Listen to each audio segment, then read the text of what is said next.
Welcome to our daily reflection for this Friday, October 18th.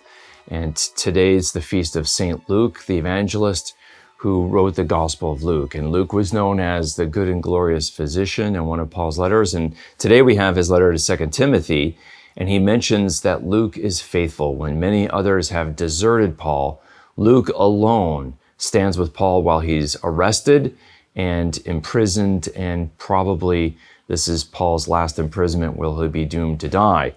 And so being associated with Paul could be very dangerous and risky and shameful, and yet Luke is right there.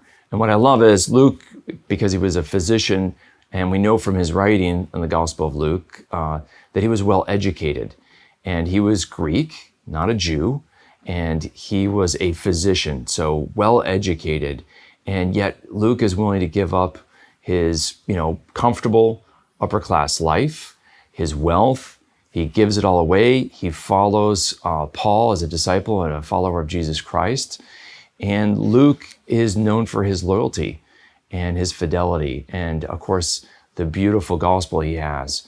And as a physician, as someone well educated, he takes in and listens to all these eyewitnesses. And like a great physician, you have to, especially physicians of old, you have to really be attentive and to listen, to see and hear with your patient what their symptoms might be, both shown and both told. And you have to assimilate all those details and analyze what the illness is.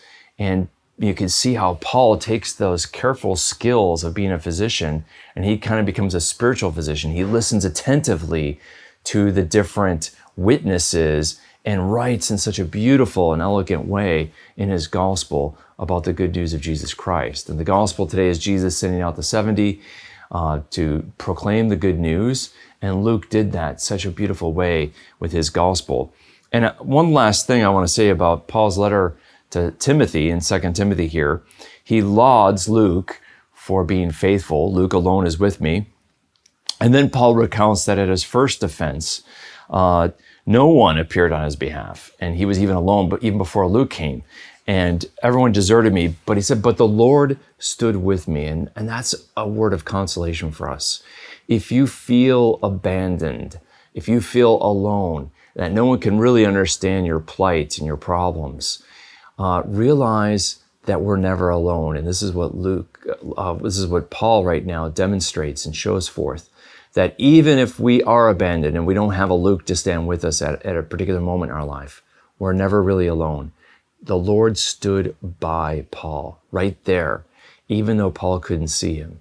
And that is something that we should hold fast to in faith like Paul, knowing that God is always with us. Even if we are alone, we're not really ever alone in the Lord. And that is a word for consolation today.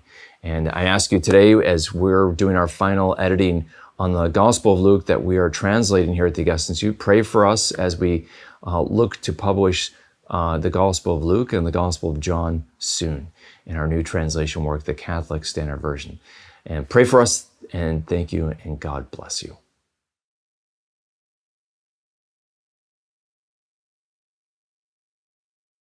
This daily reflection is brought to you thanks to the generous support of the Mission Circle. Join the Mission Circle to help Catholics worldwide understand, live, and share their faith. Sign up at missioncircle.org today.